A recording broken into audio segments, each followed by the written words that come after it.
BJP क्यों नहीं तारीफ करेंगे? बीजेपी रात दिन मेहनत कर रही है। माननीय योगी आदित्यनाथ जी संघर्ष कर रहे हैं, डेली किसी न किसी जिले में दौरा कर रहे हैं और जनता के लिए काम कर रहे हैं। और बात क्या कर रहे हैं? ओम प्रकाश राजभर सीट नहीं जीता सकते। अब वो अपनी तुलना कर लें, हमारी तुलना कर लें। रिजल्ट हमारा आप हमारे सामने है, उनका रिजल्ट उनके। अगर भारतीय जनता समाजवादी पार्टी एमएलसी नहीं बनाई होती तो आज वो भारतीय जनता पार्टी के इर्द गिर्द घूमते नजर आते। महान दल ने ठाना है इस्पा सरकार बनाना है, और जहां जहां ठाना था सब हार गए। तो हैसियत सबकी पता है, कौन कितने पानी में है और कौन कितने पानी में नहीं है। एसी का ऐसा हवा लग गया है माननीय अखिलेश यादव जी को कि वो अब कुछ करना ही नहीं चाहते हैं। वो कहाँ करना चाहते हैं? सिर्फ कार्यालय में, उसी एसी वाले कमरे में सबको बुलाते हैं और वहीं से पूरे प्रदेश भर का सदस्य बना देते हैं। और वही बात उनको बुरी लग गई कि आप हम राष्ट्रीय अध्यक्ष हैं और पूर्व मुख्यमंत्री, हमें आप एसी से निकलने की बात करें तो हम तो मना रहे हैं कि आप एसी में बैठे रहो। दोस्तों नमस्कार, मैं हूं क्षितिज कांत और आप देख रहे हैं 4 PM न्यूज़ नेटवर्क। आपको बता दूं, लगातार यूपी की सियासत तेज हो चुकी है और आप देख रहे हैं जितने भी टीवी चैनल्स आप खोल के देखेंगे, हर चैनल पे कहीं ना कहीं ओपी राजभर का नाम सुबह से शाम तक के कहीं ना कहीं आपको देखने को मिलेगा। इस समय मैं सुभाषपा कार्यालय में हूं और मेरे साथ अरुण राजभर जी बैठे हैं। इनसे हम जानेंगे कि आगे की प्लानिंग क्या है। सबसे पहले तो आपका स्वागत है 4 PM न्यूज़ नेटवर्क। धन्यवाद। हमें जानना चाहते हैं आगे की प्लानिंग क्या है, क्या चल रहा है दिमाग में आपका? देखिए, हमारी आगे की प्लानिंग ये है कि उत्तर प्रदेश के 18 मंडल में संगठन का विस्तार और ज़्यादा से ज़्यादा गांव चलो समाज जुड़ो सदस्यता अभियान चला करके सुहेलदेव भारतीय समाज पार्टी का सदस्य बनाया जा रहा है। और जो लोग दूसरे दलों से हमारे दल में आना चाहते हैं उन लोगों की सदस्यता दिलाई जा रही है। और आगे 2024 लोकसभा को एक केंद्र बिंदु मान करके हम लोग लोकसभा की वो सीटें चिन्हित किए हैं जहां विधानसभा में हम लोग कम वोटों से पराजित हुए हैं। और उन्हीं सीटों पर जिन बूथों पर हमको कम वोट मिला है, जिन बूथों पर ज़्यादा वोट मिला है, उनकी एक अलग सूची बनाई जा रही है और उसी आधार पर जहां हमको कम वोट मिला है उन पे काम किया जा रहा है।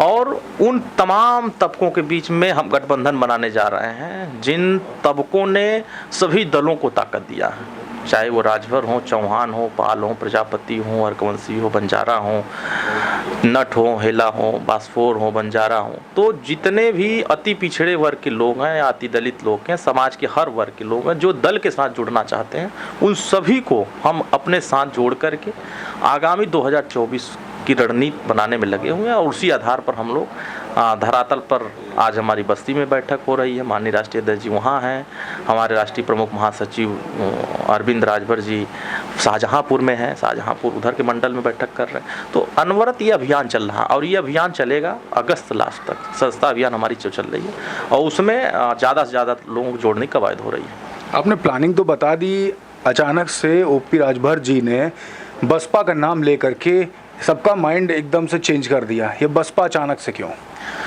देखिए, आपने देखा है कि बसपा ने राष्ट्रपति के चुनाव में आदरणीय द्रौपदी मुर्मू जी को वोट किया। सुहेलदेव भारतीय समाज पार्टी हमेशा से दलित, पिछड़े, आदिवासी, वंचित लोगों के हक की बात करती है और अंतिम कतार में खड़े व्यक्ति को मुख्य धारा में लाने के लिए संघर्ष करती है। मुख्य धारा में तभी आएगा जब उसके अंदर शिक्षा होगी, उसके अंदर सामाजिक चेतना जगेगी। अब वो तभी होगी जब हम जनता के बीच में जा कर के उनके विचारों के बारे में अपने विचारों से जोड़ने का कवायद करेंगे। तो उन्होंने घोषणा किया, हमने भी मतदान किया। हमारे जो भी विधायक थे, 6 विधायक थे, हमने खुल करके 15 तारीख को प्रेस कॉन्फ्रेंस करके हमने घोषणा कर दिया कि सुहेलदेव भारतीय समाज पार्टी आदरणीय द्रौपदी मुर्मू जी के पक्ष में मतदान करे और हमने खुल के मतदान किया। तो उसी क्रम में हमने माननीय ओम प्रकाश राजभर ने यह कहा था कि अगर जरूरत पड़ेगी तब हम बात करेंगे। और हमने ये नहीं कहा था कि मैं उनसे बात करने जा रहा हूं या कर लिया है, ऐसा तो कुछ हमने कहा नहीं। जरूरत पड़ेगी तब बात करूंगा। और आज की राजनीति में हर व्यक्ति को जरूरत है, जो भी राजनीति करने आया है, उत्तर प्रदेश में राजनीति कर रहा है, उसको चाहिए हमको ज़्यादा से ज़्यादा लोकसभा कैसे जीतेंगे, आगे जो भी चुनाव होंगे उसमें ज़्यादा से ज़्यादा सीटें हमारी कैसे बढ़ेगी। तो उसके लिए सबको हमारी ज़रूरत है। लेकिन अभी उन मुद्दों पर हम चर्चा नहीं कर रहे हैं कि हम किसके साथ जाएंगे, किसके साथ नहीं जाएंगे। अभी हमारा जो फोकस चल रहा है कि ज़्यादा से ज़्यादा हर जिले में, हर विधानसभा में, ब्लॉक स्तर पर हमारे संगठन का निर्माण हो और मजबूती के साथ संगठन को मजबूत किया जाए। संगठन मजबूत रहेगा तो सबको हमारी ज़रूरत पड़ेगी। हम संगठन मजबूत नहीं रखेंगे तो हमारी ज़रूरत किसी को नहीं पड़ेगी। तो आज हमारे पास संगठन था, समाजवादी पार्टी के साथ 2022 में हम मिलकर लड़े और जिस तरीके से हम चुनाव लड़े हैं 22 में, सबके सामने परिणाम है। गाजीपुर उठाकर देखिए, 7 सीट में 7 सीट समाजवादी पार्टी गठबंधन के पक्ष में गई। मऊ उठाकर देखिए, बलिया उठाकर देखिए, अम्बेडकर नगर उठाकर देखिए, आजमगढ़ उठाकर देखिए, चंदौली, जौनपुर, मिर्जापुर, अब बस्ती आप उठाकर देखेंगे तो उन इलाकों में बड़ी संख्या में हमारे गठबंधन के पक्ष में मतदान भी हुआ और हमारी सीटें निकली। तो अब वो आगे की रणनीति अब लोकसभा की आ गई। अब लोकसभा में कौन कौन सी सीटें हैं, उन सीटों पर हम कैसे काम करेंगे, उस दृष्टिकोण को रखते हुए हम लोग अभी अभियान चला रहे हैं और उसके बाद जब किसी को ज़रूरत पड़ेगी तो बात करेंगे। ज़रूरत पड़ेगी तो आपने कह दिया। इलेक्शन के बाद जब काफ़ी इंटरव्यूज़ हुए हैं ओपी राजभर जी के साथ, तो उन्होंने हर इंटरव्यू में जितनी बार बसपा की बात हुई है उसमें उसको बीजेपी की बी टीम ही बताया और किस तरीके से पूरा चुनाव के दौरान क्या माहौल रहा इसके बारे में भी चर्चा की। इसको लेकर के कैसे गठबंधन की या फिर उनसे जुड़ने की बात कर सकते हैं? ये तो सच है कि विधानसभा चुनाव में बहुजन समाज पार्टी चुनाव नहीं लड़ पाई। आज उस पार्टी से बड़ी पार्टी सुहेलदेव भारतीय समाज पार्टी हो गई। देश की राष्ट्रीय पार्टी, दोनों राष्ट्रीय पार्टी, कांग्रेस हो और बहुजन समाज पार्टी, इन दोनों पार्टियों से बड़ी पार्टी सुहेलदेव भारतीय समाज पार्टी बनी। और आगामी जो भी चुनाव होंगे, 2019 का परिणाम देखिए और 2022 का परिणाम देखिए। बसपा आज 17% 2022 में थी, 19 में थी और आज 12% पर आ गई। उनके समाज के लोग अब ये कह रहे हैं कि अगर बहन जी को राजनीति में जिंदा रखना है तो सभी क्षेत्रीय पार्टियों को अपने साथ जोड़ करके अपनी पार्टी को बचाना पड़ेगा, क्योंकि मान्यवर कांसीराम ने बहुत संघर्ष करके उस पार्टी को बनाया और हमारे माननीय ओम प्रकाश राजभर जी मान्यवर कांसीराम साहब के संघर्षों में 14 साल जीवन खपाए और उसी का नतीजा रहा कि मान्यवर साहब के जाने के बाद दिन पर दिन बसपा कमजोर होती गई। अब अगर हमने उस चीज़ को बचाया या हम मिलकर संघर्ष किया है बाबा मान्यवर कांसीराम साहब के साथ, तो हमारी एक सिंपैथी होती है कि भाई उस दल को भी अब मजबूती से काम करना चाहिए। नहीं कर रहे हैं तो हमारा नुकसान तो हो नहीं रहा। उनके समाज के लोग हमारे साथ भी अब बड़ी संख्या में जुड़ने के लिए तैयार होना है, बहुत संख्या में जुड़ रहे हैं। तो हमारा यह है कि विचारधारा सबकी एक है। देखिए, बसपा की भी विचारधारा एक है, सपा की भी वही है, कांग्रेस भी वही चाहती है कि सामाजिक न्याय हो, सामाजिक परिवर्तन हो, समाज के अन्य तबकों को हिस्सेदारी मिले और नीचे खड़े हुए व्यक्ति को उठाई जाए। लेकिन अब ये लोग अगर स्वतः नहीं चाहते हैं कि समाज का भला हो, तब तो फिर सब बट के रहेंगे। तो उसमें फायदा जिसको होगा तो नुकसान तो किसी न किसी को झेलना ही पड़ेगा। अच्छा, लगातार एक चीज़ और भी देखने को सामने आ रही है। श्रम सेवा योजना मंत्री अनिल राजभर लगातार कह रहे हैं कि आप लोग को छड़ी की ज़रूरत है। क्या ऐसा कुछ है? देखिए, हम उनके बारे में तो कोई टिप्पणी नहीं करना चाहते हैं, क्योंकि व्यक्ति जब अपने हैसियत से या अपने क्षमता से ज़्यादा कुछ बोलने लगता है तो उसको अपनी क्षमता का आकलन करना चाहिए कि जिस जिले में उनको प्रभारी बना के भेजा गया था उस जिले की वो आकलन कर लें कि वो भारतीय जनता पार्टी कितना जीता पाए। गाजीपुर में नहीं जीता पाए, अम्बेडकर नगर नहीं जीता पाए, बलिया नहीं जीता पाए। तो अब ऐसे व्यक्ति पर टिप्पणी करना बेकार है, क्योंकि हम यह मानते हैं कि हमारे नेता की उस नेता से तुलना हमने पंचायत स्तर पर भी देख लिया है। अगर मोदी जी अगर बनारस में नहीं आए होते, माननीय अमित शाह जी बनारस में नहीं आए होते, तो इनको भी अपनी हैसियत पता चल गई होती। अच्छा, एक बात और कर लूँ। अभी देख रहा हूँ लगातार कई बार बात हुई चाचा शिवपाल को लेकर के, अखिलेश यादव को लेकर के। कई बार जब पूछा गया ओपी राजभर जी से, आपसे भी बात हुई, तो आप लोगों ने कहा अंदरूनी कोई भी मतभेद नहीं है, लेकिन अभी स्वतंत्र कर दिया गया। काफ़ी सारी बातें निकल के सामने आ रही। आगे क्या माहौल होने वाला है? लोकतंत्र में व्यक्ति स्वतंत्र तरीके से रहता है और अच्छी बात है। यही लोकतंत्र की खूबसूरती है कि व्यक्ति जब स्वतंत्र होता है तो अपनी बात को मुखरता से कहता है। और माननीय ओम प्रकाश राजभर जी अपनी बात को मुखरता से कहे जाने वाले रूप में जाने जाते हैं। हम किसी के साथ रहे हों, हमारी बात बुरी सिर्फ इतनी लगी माननीय अखिलेश यादव जी को कि हम बस एसी से निकल करके जनता में जाने की बात कह दी। और ऐसी भी बात नहीं कहा कि उनको बुरा लग जाए। लोहिया जी के सिद्धांतों को वो मानते हैं, जयप्रकाश नारायण जी के सिद्धांतों को मानते हैं, बाबा साहब अम्बेडकर की विचारधारा, उन्होंने कहीं ऐसा नहीं जिक्र किया कि तुम एसी में बैठ करके राजनीति करो। जितने लोगों ने एसी में बैठ कर राजनीति किया है उनके हश्र आप देख लीजिए, आज वो कहाँ खड़े। और वही बात उनको बुरी लग गई कि आप हम राष्ट्रीय अध्यक्ष हैं और पूर्व मुख्यमंत्री, हमें आप एसी से निकलने की बात करें। तो हम तो मना रहे हैं कि आप एसी में बैठे रहो, एसी में बैठे रहो, दल ऐसे ही चलता रहेगा और आप ऊंचाइयों तक चलते जाएंगे, बहुत बढ़ते जाएंगे। सुहेल देव भारतीय समाज पार्टी अब स्वतंत्र तरीके से अपने संगठन का निर्माण करने में लगी है। अब हमें किसी पर टीका टिप्पणी करने की कोई ज़रूरत नहीं है। सारे दल के लोग अपने अपने स्तर से जिसको जो करना है वो कर रहे हैं, लेकिन हम अपनी तैयारी जो हमने बनाया है, कुछ ही दिनों बाद आपको हमारी तैयारी की हर रणनीति, एक एक अपडेट आपको पल पल की मिलती चली जाएगी। और ये अपडेट जो लोग नहीं समझेंगे, माननीय ओम प्रकाश राजभर, जो लोग हल्के में लेंगे, उनको 20 साल का इतिहास पता चल जाएगा कि क्या हमारा संघर्ष है और क्या हमारी रणनीति है और हम किस दिशा में जा रहे हैं। अच्छा, और बात कर ले, अभी आजम खान जी से भी लगातार आप लोग की बातचीत हो रही होगी, क्या फ्यूचर में कोई नया संगठन या कोई नई पार्टी का गठन होने वाला है?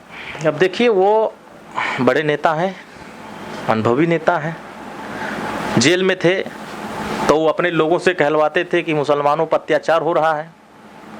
जेल से आने के बाद माननीय अखिलेश यादव जी ने रसमलाई खिला दिया, सारे अत्याचार भूल गए, सारे अन्याय भूल गए मुसलमानों पर।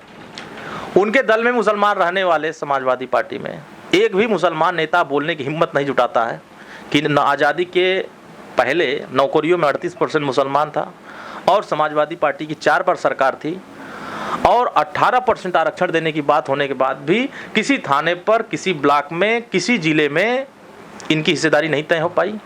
जब बात सम्मान और न्याय की हो रही है, हिस्सेदारी की हो रही है, तो फिर मुसलमानों को आज तक वहाँ हिस्सेदारी क्यों नहीं मिला? अब उसको लेकर मुसलमानों में गुस्सा है और वो गुस्सा इनके खिलाफ जा रहा है समाजवादी पार्टी के। जितने भी देखिए, कोई पंप वाला था, पंप गिराया गया, उनका बुलडोजर चला, माननीय अखिलेश यादव जी उनके पक्ष में खड़े नहीं। मुसलमानों पर ज़्यादा बुलडोजर चल रहे हैं, नहीं खड़े हो रहे हैं, तो मुसलमान उनके साथ क्यों रहेगा? वो कहेगा हम भारतीय जनता पार्टी के साथ रहेंगे, हमको और अच्छा रहेगा। इस बार लोकसभा में बड़ी संख्या में मुसलमान भारतीय जनता पार्टी को वोट करेंगे। इसलिए वोट करेंगे कि वहां वो नहीं, जहां वोट देकर सुरक्षित नहीं है, अब वोट देकर सुरक्षित रहेंगे। तो क्या आजम खान और क्या सुभाषपा, क्या भारतीय जनता पार्टी का हाथ पकड़ने वाली है? अब आजम खान साहब का विषय अलग है। चाचा भी स्वतंत्र है, सुभाषपा भी स्वतंत्र है, और स्वतंत्र आदमी किसका हाथ पकड़ेगा किसका नहीं पकड़ेगा वो तो वक्त आने पर पता चलेगा। रणनीति बन रही है और उस रणनीति का खुलासा आपको आने पर, वक्त आने पर बताई जाएगी। अभी कुल रणनीति बता देंगे, गोल गोल घुमा रहे, कुछ बता तो दीजिए। चालाक लोग जो है हमारी रणनीति फेल कर देंगे। गोल गोल नहीं है, हम स्पष्ट हैं, रणनीति बन रही है। उत्तर प्रदेश में 80 लोकसभा सीटों पर जनता के भले के लिए, सामाजिक परिवर्तन के लिए, समाज को न्याय दिलाने के लिए हम जहां जाएंगे परिवर्तन वहीं दिखेगा। केशव देव मौर्य और केशव प्रसाद मौर्य की लगातार पॉलिटिक्स जो चल रही है, इस पर क्या टिप्पणी करेंगे? देखिए, एक तो आए थे 4.5 साल भारतीय जनता पार्टी का मलाई खा करके, आए थे माननीय अखिलेश यादव जी को सीएम बनाने, जिले जिताने आए थे कि हम कुशीनगर जिला जिता देंगे, गोरखपुर जिता देंगे, देवरिया जिता देंगे। वो ठेका लेकर आए थे और स्वतः की सीट हार गए। और बात क्या कर रहे हैं? ओम प्रकाश राजभर सीट नहीं जिता सकते। अब वो अपनी तुलना कर लें, हमारी तुलना कर लें, रिजल्ट हमारे सामने है, उनका रिजल्ट उनके। अगर भारतीय जनता समाजवादी पार्टी एमएलसी नहीं बनाई होती तो आज वो भारतीय जनता पार्टी के इर्द गिर्द घूमते नजर आते। इनके एक छोटे भाई हैं, आए हैं उधर से लड़ाई लड़ते हैं, कहते हैं मैं पार्टी का राष्ट्रीय अध्यक्ष हूँ, महान दल कौन, नाम बताते हैं, वो केशव देव मौर्य हैं। ये कहते हैं कि मैं गठबंधन धर्म निभाता था। गठबंधन कहेगा, आप पार्टी के राष्ट्रीय अध्यक्ष बनते हो और समाजवादी पार्टी की सदस्यता ग्रहण करके उनके सिंबल पर चुनाव लड़ते हो। अब जिताने की बात समाजवादी करते हो, आप खुद हार गए, अपने लड़का को हरवा दिए, समाजवादियों को हरवा दिए। तो आपका आकलन समाजवादी पार्टी अच्छे तरीके से कर ली। जिसके पास 10 आदमी नहीं हो अब वो ताल ठोक रहा है सरकार बनवाने की, महान दल ने ठाना है सपा सरकार बनाना है, और जहां जहां ठाना था सब हार गए। तो हैसियत सबकी पता है, कौन कितने पानी में है और कौन कितने पानी में नहीं है। माननीय ओम प्रकाश राजभर जी ने जो कहा पूर्वांचल में करके दिखाया। अब ये लोग हैं, अब छपटिया रहे इधर उधर, कोई पूछ है नहीं रहा है। जिसके पास वोट होता है पूछ उसकी होती है, जिसके पास वोट नहीं होता है उसकी पूछ नहीं होती है। मैं कह रहा हूँ माननीय स्वामी प्रसाद मौर्य जी, आने वाले समयों में देखिएगा कि भारतीय जनता पार्टी इर्द गिर्द नजर आएंगे, क्योंकि वहां मन नहीं लगेगा, सत्ता चाहिए, ये सत्ता के लिए लड़ते हैं। माननीय ओम प्रकाश राजभर सामाजिक परिवर्तन के लिए लड़ते हैं, वंचितों के अधिकार के लिए लड़ते हैं। पूछ लें माननीय अखिलेश यादव जी से कि पहले चरण में जब मतदान हो रहा था, पहले चरण में टिकट बांटे जा रहे थे, कितने सैनी को टिकट दिया, कितने मौर्य को, कितने कुशवाहा को, कितने साक्य को टिकट दिया गया। हिम्मत नहीं पड़ेगी, और हिम्मत जिस दिन जुटा लेंगे उस दिन वो जो एमएलसी वाला है ना, वो कहेंगे छोड़ के जाओ भागो यहाँ से, क्योंकि वो चीजें वहां दम नहीं है। बात करते मैं पिछड़ों का नेता हूं। अरे पिछड़ों का नेता थे तो कुशीनगर में काहे पिछड़ा साथ छोड़ दिया आपका? आप पिछड़ों के नेता नहीं थे, आप योगी जी के नाम पर जीते थे। यहां लड़ाई लड़े हैं तो अखिलेश जी के नाम पर लड़े हैं। आपकी बिरादरी आपके साथ नहीं थी, अखिलेश जी को साथ नहीं दी, इसीलिए हार गए। और रिजल्ट आपके सामने है, परिणाम आपके सामने है। लगातार आप तीखे प्रहार कर रहे हैं। सच है, सही बात है, ये सच है। वो डफली बजाते हैं, कहते हैं मैं महान दल का नेता हूं, जेबा में 10 आदमी नहीं रहते हैं, खुद टटैटी झोने वाला नहीं होगा, गाड़ी खुद चला करके प्रचार करते हैं, तो आप सोच सकते हैं कि कितने बड़े नेता हैं। अभी सपा का सदस्यता अभियान लगातार चल रहा है। इस सदस्यता अभियान को देख रहे हैं आप, तमाम लोग बढ़ चढ़ कर हिस्सा ले रहे हैं। कई जगह ऐसे भी सुनने में आ रहा है कि नेताजी निकलेंगे ही नहीं सदस्यता अभियान के लिए। क्या ऐसा भी कुछ है? क्योंकि आपको तो मालूम होगा समाजवादी से आपका गठबंधन भी रहा है। एसी का ऐसा हवा लग गया है माननीय अखिलेश यादव जी को कि वो अब कुछ करना ही नहीं चाहते हैं। वो कहाँ करना चाहते हैं? सिर्फ कार्यालय में, उसी एसी वाले कमरे में सबको बुलाते हैं और वहीं से पूरे प्रदेश भर का सदस्य बना देते हैं।